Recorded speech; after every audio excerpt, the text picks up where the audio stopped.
He was lying across her like a soldier shielding a fallen friend, bleeding, trembling, and growling low at the approaching humans. Not for himself, but for the small, broken creature beneath him. In the dense pine woods outside Eagle Rock, a 6-month-old German shepherd, his paw torn, ribs showing, had chosen to protect a dying bobcat cub instead of saving himself.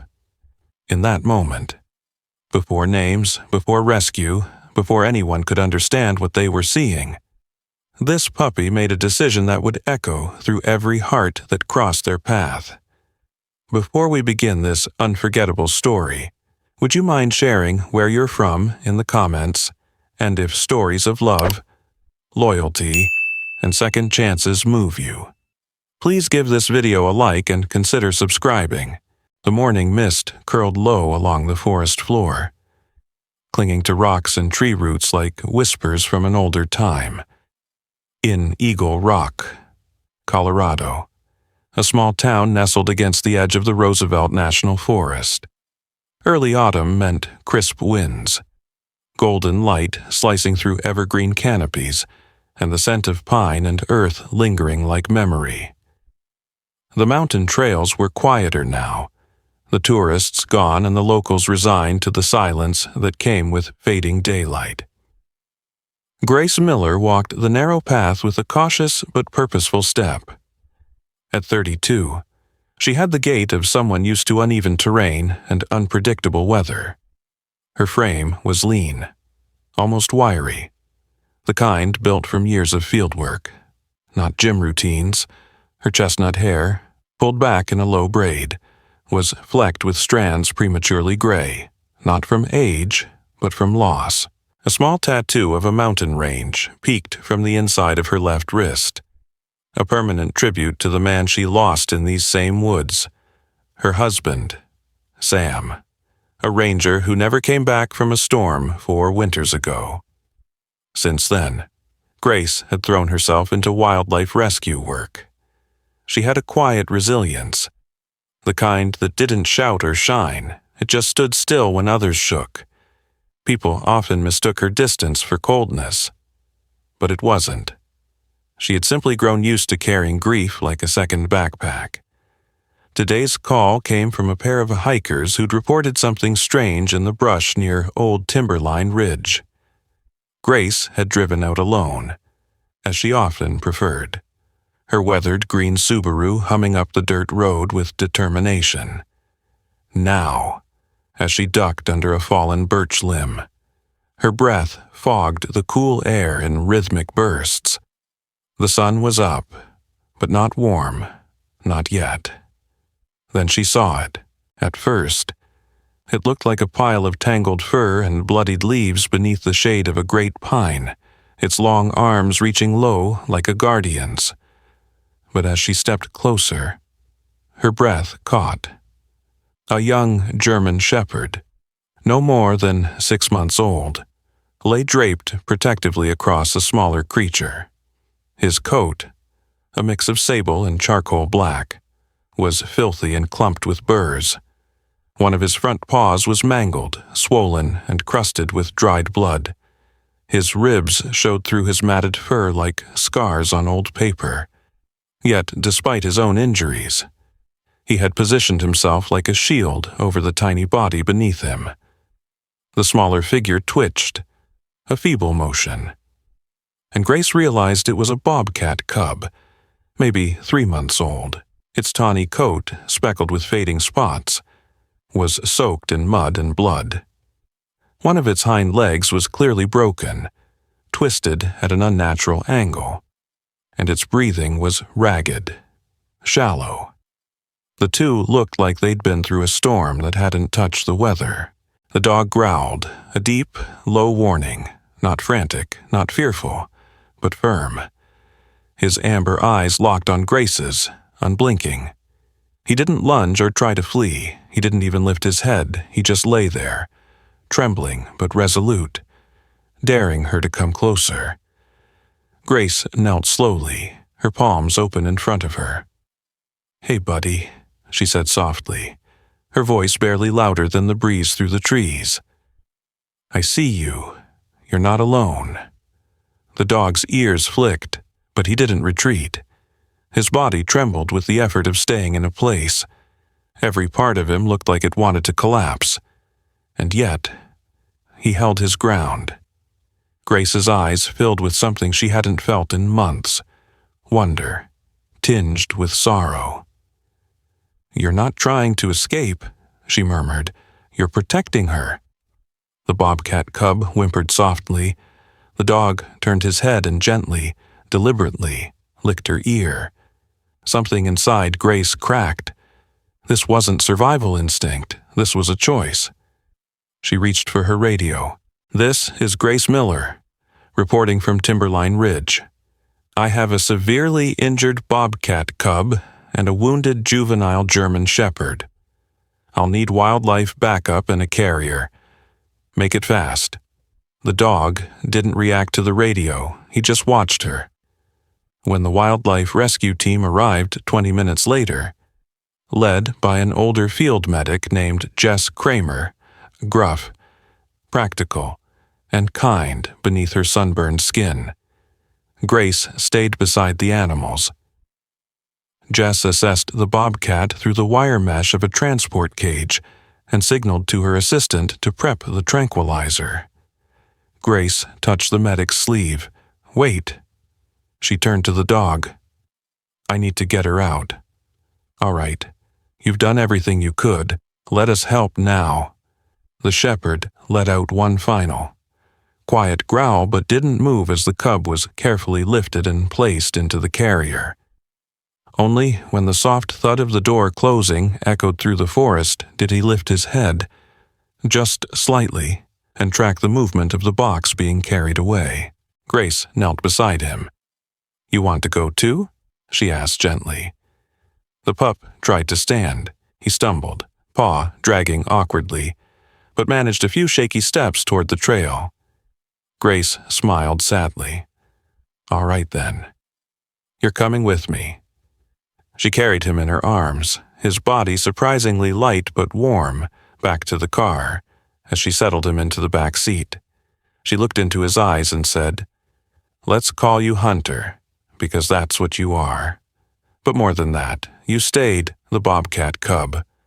Later named Ember by the rehab staff for the fiery flecks in her coat, would be taken to a wildlife center an hour north. Grace didn't know what would happen to her, but she knew one thing for sure: she wouldn't be the only one worrying about it. As Grace pulled away from the ridge, the wind whispered through the pine trees above, and Hunter didn't look back. His eyes stayed forward, fixed on the road, as if some invisible tethers stretched between him and something he had already given a part of himself to. The house on the edge of Eagle Rock felt quieter than usual.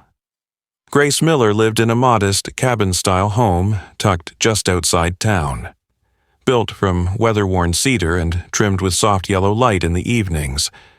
Inside, the air held the warmth of old flannel and wood smoke, but since she brought Hunter home, silence had taken on a different weight, not the comfortable kind, but the kind that sat heavy in the corners. Hunter had not touched his food since arriving. The stainless steel bowl remained untouched by the kitchen mat. Beside the wool blanket Grace had laid out with care, he ignored it all. Instead, he lay curled near the back door, nose pressed against the base of it, his entire body angled as if he were still listening for something beyond the threshold. The bandage on his front paw needed changing, but he flinched every time she tried to get close. Not out of fear, she sensed, but grief. He wasn't waiting for help. He was waiting for someone he believed still needed him. Grace moved around the kitchen quietly, trying not to disturb him, though it hardly mattered. Hunter never seemed to sleep. His eyes were always open, even when his body looked like it was trying to rest. Every time a branch tapped against the window or a squirrel scampered across the roof, his ears twitched and his head lifted. She had seen combat veterans do the same thing in hospital wards. Hypervigilance. wounds that didn't bleed. From the top of the stairs. Theo Miller watched the dog too.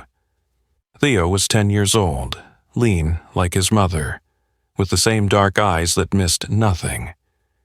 He had tousled brown hair that was always falling into his face, and a quiet nature that most people mistook for shyness. But Grace knew better. Theo had stopped speaking much after Sam died.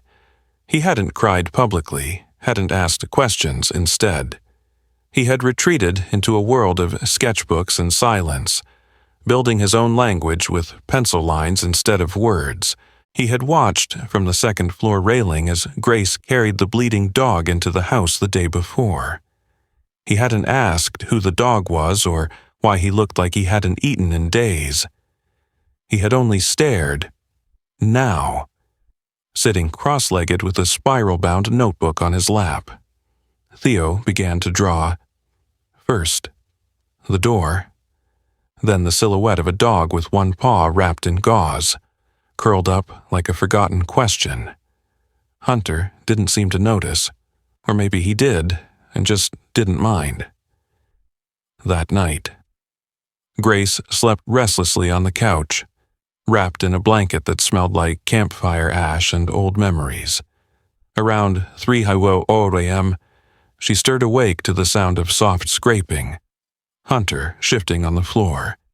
He hadn't barked, hadn't whined, just moved slowly, painfully, from one spot to another near the door, like a soldier keeping silent watch. She tried speaking to him once. "It's okay. Hunter, she's safe now." But he didn't react. It was as if his body was here, but his soul was still in the woods, elsewhere. 50 miles north at the Aspen Ridge Wildlife Rehabilitation Center.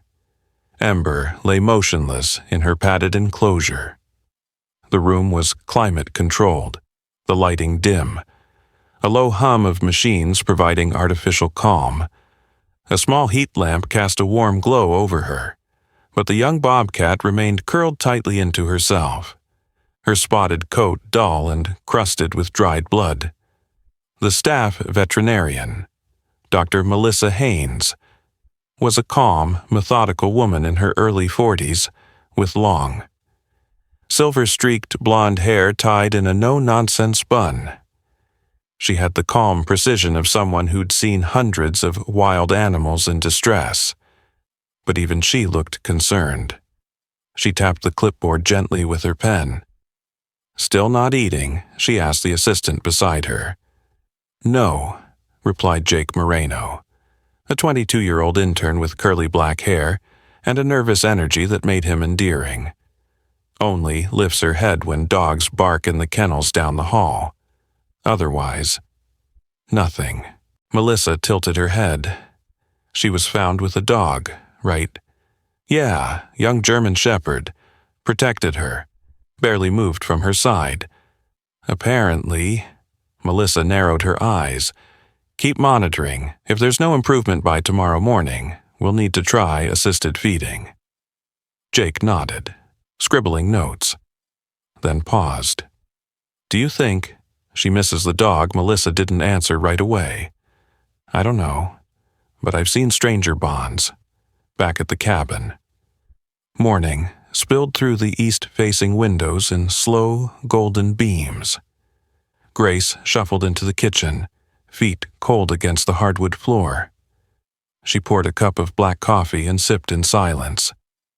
Hunter still hadn't moved from the door. She sat across from him and whispered, "She's alive. You know, you did good." He blinked slowly, eyes unreadable. Then a faint sound came, a low, aching whine, barely audible. Grace nearly dropped her mug. "You miss her," she said softly. "You're grieving her. Even though she's not gone." Just then, Theo entered the room in his pajamas, socks too big on his small feet. He stopped at the base of the stairs, eyes fixed on Hunter. The dog's head turned toward him, body stiffening slightly. "He's huge," Theo said. "He's a baby," Grace replied, surprised to hear Theo speak aloud. "Only 6 months." Theo took a slow step closer. then sat down cross-legged on the floor. He didn't reach for Hunter, just watched him quietly. The same way the dog watched the door. I drew him. Theo said. Grace raised an eyebrow. Can I see? Theo shook his head. Not yet. She let it go. She knew better than to push. Later that day. Grace changed Hunter's bandage while he lay still, barely reacting. She noticed the raw skin under his leg, an old injury from a too-tight collar long gone. Somebody left you, she whispered, and yet you stayed for her. That night, as the house grew still again, Hunter lay curled on the rug, ears twitching at every distant noise. He hadn't eaten more than a few bites of boiled chicken Grace offered by hand. She didn't force him. Then, just before midnight, the phone rang. Grace picked it up quickly, heart skipping. This is Melissa Haynes from Aspen Ridge. Just a quick update on the Bobcat, Ember. Grace sat straighter. Yes, she's stable but unresponsive, not eating, very reactive to dog sounds. Though, and I have a strange request. I'm listening. Would you consider bringing the dog for a visit? There was a long pause. Let me talk to Theo, Grace said. From the doorway, the boy was already standing there, nodding. The sky over Eagle Rock had turned steel gray by the time Grace pulled into the gravel parking lot of the Aspen Ridge Wildlife Rehabilitation Center. The rain hadn't yet started, but the clouds hung heavy, pressing low over the treetops like a ceiling waiting to drop. Hunter sat silently in the back seat of her Subaru, his body still, his eyes fixed ahead. He hadn't barked, hadn't whined, hadn't made a sound during the hour-long drive, if anything. He seemed to know exactly where they were going, and why. Grace glanced at the rearview mirror and saw Theo watching the dog. The boy sat with his sketchpad on his knees, pencil already in hand. He'd drawn Hunter at least 10 times in the past 2 days, each image slightly different. First guarded, then weary, then something else entirely. Today's drawing, though unfinished, showed the shepherd in profile, eyes not fixed on the viewer, but on something far away. Something only he could see. I don't know what he's waiting for, Theo said quietly. He's not waiting. Grace replied, he's remembering. They were greeted at the front entrance by the assistant from before, Jake Moreno, his curly hair damp with mist, clipboard tucked under one arm.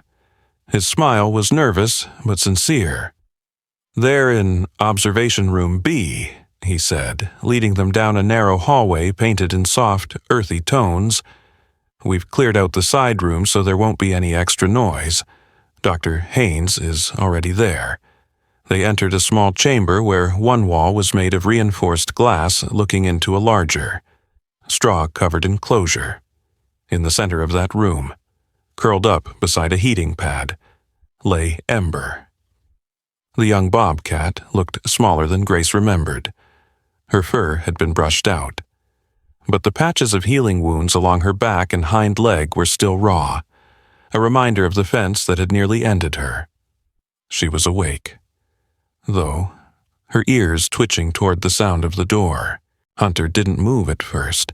He just stood there, looking through the glass. Then, slowly, as if each step required a decision, he walked forward and sat down just inches from the partition, inside the enclosure. Ember lifted her head. Dr. Melissa Haynes stood just to the side of the glass, arms folded, her posture straighter than usual. She was a reserved woman who rarely showed emotion during field assessments, but now her lips parted slightly as she watched. Is that her first time reacting to anything today? Grace asked. Melissa nodded once. First time she's moved in hours. Hunter leaned forward. His nose gently bumped the surface of the glass. He didn't paw at it, didn't bark, just pressed his muzzle against it like he could will the barrier away. Ember rose shakily to her feet, every movement cautious, uncertain. She limped 2 steps forward, then stopped, staring straight into his eyes, and then, without hesitation, she leaned her head against the glass, pressing it there like a touch through invisible walls. Grace felt something in her throat tighten. Theo stepped closer to the window, his sketchbook still open. "Why didn't he run away?" he asked. Voice hushed. Grace looked down at him, surprised by the question. "What do you mean?" Theo kept his gaze on Hunter and Ember. When they found her, he could have run, but he didn't. There was a long pause, because he chose to stay. Grace answered, her voice almost breaking, across the glass. Hunter closed his eyes for a moment. It wasn't a blink, it was something softer, a gesture of peace. The light in the room, filtered through the clouded afternoon, wrapped the moment in a quiet gold. Melissa spoke again, softly this time. "We've never seen a response like this. Not from a wild cat, not to a dog. It's unprecedented." Grace nodded. "It's not instinct. It's something else. Inside the enclosure." Ember took another step forward and laid down close to the glass, her breathing slow but steadier. Hunter mirrored her from his side, curling into a half circle. Nose against the barrier, tail barely twitching. Theo sat cross-legged on the floor, his back against the wall, and began to sketch furiously. He didn't look up. Grace crouched beside him and saw what he was drawing. The glass between them, barely visible, and the 2 figures resting as mirror images. Not a wall. A bridge. A soft knock at the door made Grace look up. A new face appeared, an older man with a lined, sun-leathered face, and broad shoulders that carried more than just years. His name tag read Raymond Steele, and he walked with a cane. Though his steps were deliberate and firm, he wore a worn navy field jacket and a faded ranger's cap. "Hope I'm not interrupting," he said, voice low and gravelly. "Not at all." Melissa replied, "This is Mr. Steele, Director of Animal Behavior Studies at Rocky Creek. He came to consult on Ember's case." Raymond stepped forward, peering through the glass, his eyes steel blue, sharp as ice, narrowed thoughtfully. "Well," he murmured after a long moment, "looks like what we've got here ain't trauma, it's grief. This pup didn't just protect her. He bonded to her like kin. He tapped his cane once. That kind of bond don't break easy." Grace watched him carefully. "You've seen this before. Not quite like this, but I've seen soldiers grieve like this. Animals, too, they remember, and when the soul gets marked, it leaves prints deeper than teeth ever could for a while." Nobody spoke when it was time to leave. Hunter resisted only slightly. He stood slowly, turned to glance once more at Ember, and then walked toward the door, limping but not uncertain. Ember didn't cry or claw. She simply laid her head back down and closed her eyes, but her breathing never faltered. Back at the car, Hunter jumped into the back seat without prompting. Grace started the engine, but didn't drive right away. She looked over her shoulder and said, "We'll come back soon, I promise." Hunter didn't respond, but for the first time, he laid down without curling into himself. He stretched out, body long, relaxed, still not healed, but no longer breaking. That night in the living room, as rain finally began to fall outside, Theo lay on the floor reading. Hunter crept close, slowly, then settled beside him, not touching, but near. When Theo turned a page, Hunter's tail brushed his leg. Neither of them looked up, but both of them stayed. The first signs of spring arrived earlier than expected that year, in the meadows above Eagle Rock. Tiny patches of snow melted into rivulets that wove through mossy roots and granite outcrops. The pines swayed gently in the breeze, scattering needles like whispers from the sky. At the Miller house, morning light spilled through the windows in wide golden bars, stretching across hardwood floors and warming everything it touched. Grace sat at the kitchen table with a cup of tea in her hands, her gaze drifting between the flickering shadows outside and the gentle thump of a tail against the floor nearby. Hunter was eating again, not greedily, but with quiet purpose, his bowl, once ignored for days, now emptied steadily each morning. His limp had softened into a manageable rhythm, and the fur along his shoulders was beginning to grow back, hiding the old scars across the room. Theo lay on his stomach near the fireplace, sketchpad open and pencil in motion. The boy's focus was intense, but not tense. He had always drawn as an escape, but now his lines were more confident, more present. On the page today was Hunter. Mid-step, nose low to the ground, as if tracing a memory buried beneath pine needles and soil. "He looks like he knows where he's going," Theo said without looking up. Grace set her mug down. "Maybe he does," just then. Hunter stood and walked to the back door. He didn't sit or whine, he simply looked at Grace, then at the doorknob, then again at Grace. It was deliberate. "You want out?" she asked. Hunter wagged his tail once and pressed his nose to the door. Theo had already stood, sliding into his boots. "Can we follow him?"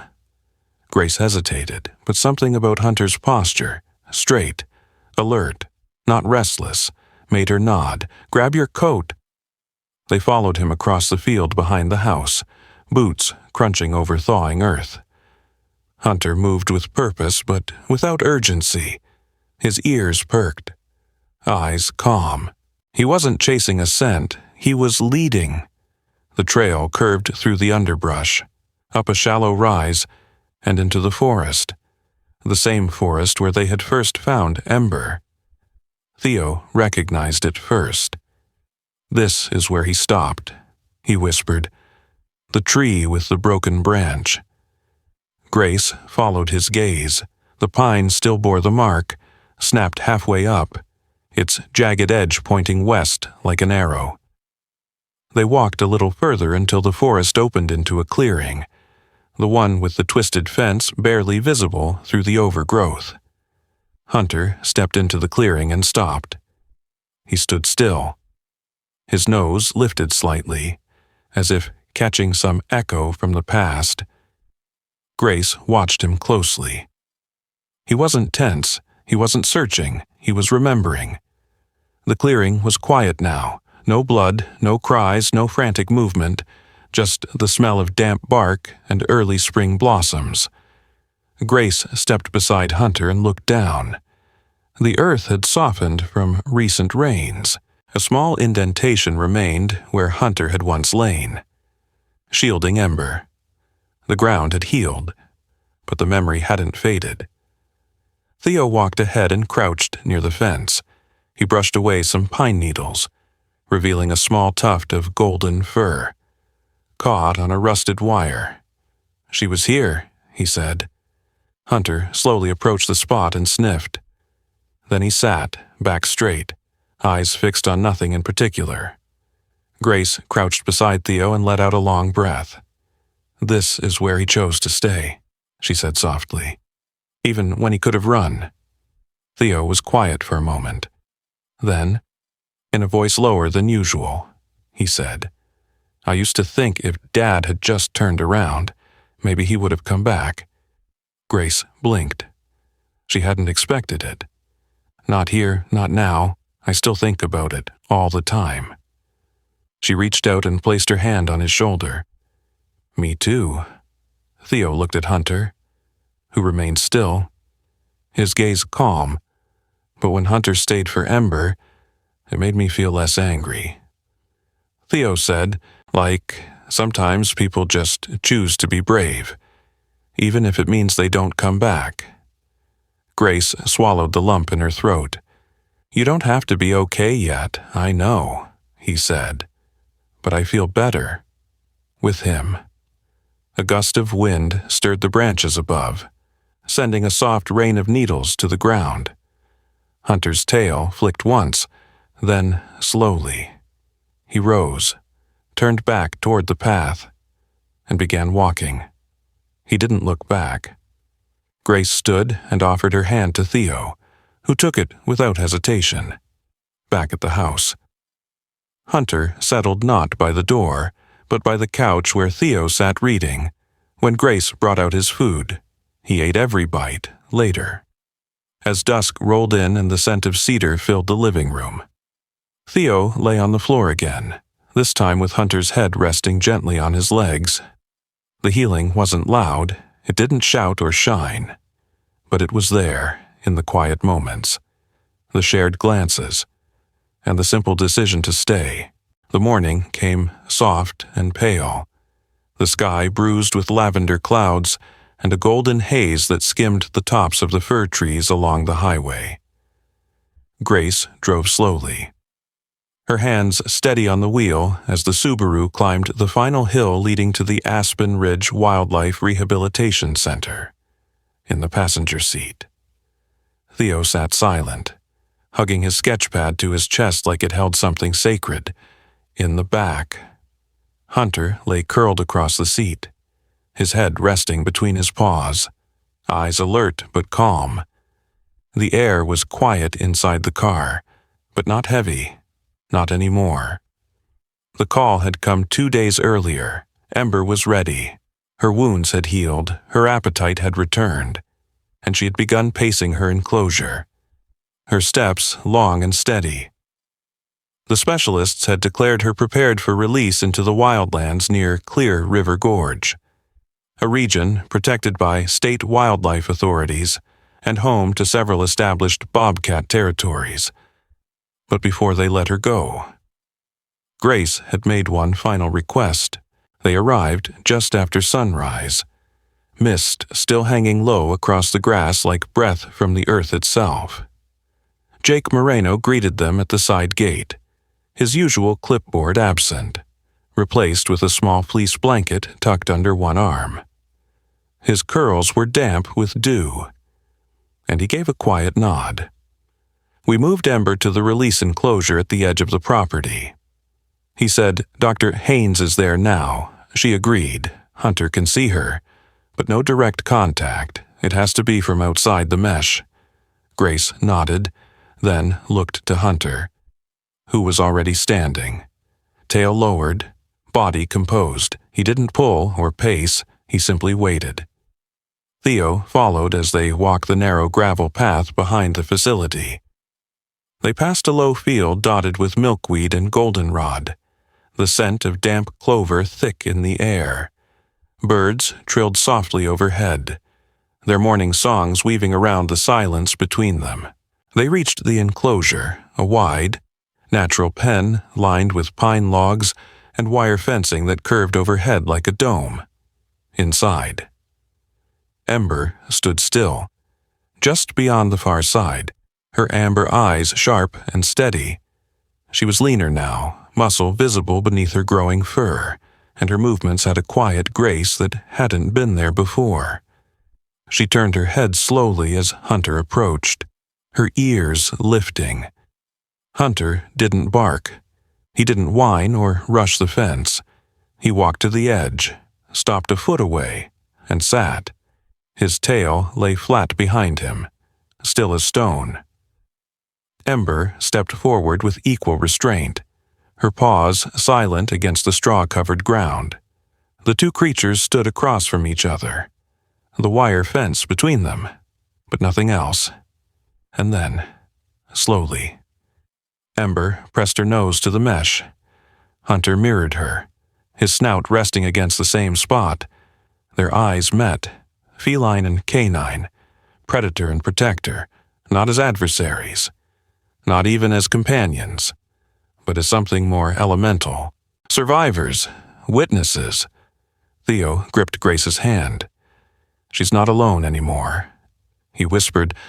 No, Grace said, voice cracking, and neither is he. They stood like that for a long time, no movement, no sound, just the quiet of understanding. Finally, Ember stepped back, her gaze still fixed on Hunter. She turned slowly, walked across the pen, and disappeared behind the inner tree line where the handlers waited. Hunter didn't move right away. He stayed seated, head tilted slightly. Then, with one deep breath, he stood, turned, and walked back to Grace and Theo without hesitation. No looking back. On the drive home, Grace glanced in the rearview mirror. Hunter was asleep, truly asleep, for the first time since she had known him. His breath came deep and even. His body stretched across the seat like the weight had finally lifted. No pacing, no watchfulness. Just peace. Theo didn't draw on the way home. He stared out the window, watching the trees pass by, his fingers absent-mindedly brushing the edge of the sketch pad. There was no need to capture this moment. It was already printed somewhere deeper. That night, after dinner, Hunter lay near the fireplace, not guarding, not waiting, just resting. Theo joined him, lying beside him on the rug, their bodies touching at the shoulder. Hunter turned his head and pressed his chin gently to the boy's knee. Grace watched them from the couch, her hands wrapped around a mug she no longer drank from. In that still room filled with firelight, she felt the sharp ache of something loosening in her chest. This wasn't the end of a story. It was the beginning of a life. The next morning, the three of them walked the trail behind the house, the same path Hunter had once taken alone. The trees welcomed them with the soft rustle of new leaves, and the forest, once marked by silence, now pulsed with breath and movement. At the edge of the trail, Theo knelt and pressed his hand into the earth. "We should mark it," he said, "where they met." Grace crouched beside him, with what he reached into his pocket and pulled out a small wooden tag he had carved himself. On it, in uneven but careful letters, were the words, "Here, Ember found Hunter, and Hunter chose to stay." Grace helped him stake it near the old pine where the shadows first fell, back at the cabin. Grace opened the drawer beside the door and took out a new collar. It was made of soft brown leather, engraved with the name Hunter in quiet silver script. She fastened it gently around his neck, and he didn't flinch. "You're not a stray anymore," she whispered. "You're home." Hunter didn't wag his tail. He didn't bark. He simply walked to the window, looked out toward the forest, and sat, still, present, whole. The flame that once lay flickering beneath a battered dog and a broken bobcat was no longer alone. It had become a beacon. Sometimes, the greatest miracles don't come in thunder or lightning, but in the silent loyalty of a broken puppy who refuses to walk away. Hunter didn't need words, and Ember didn't need saving in the way we often expect.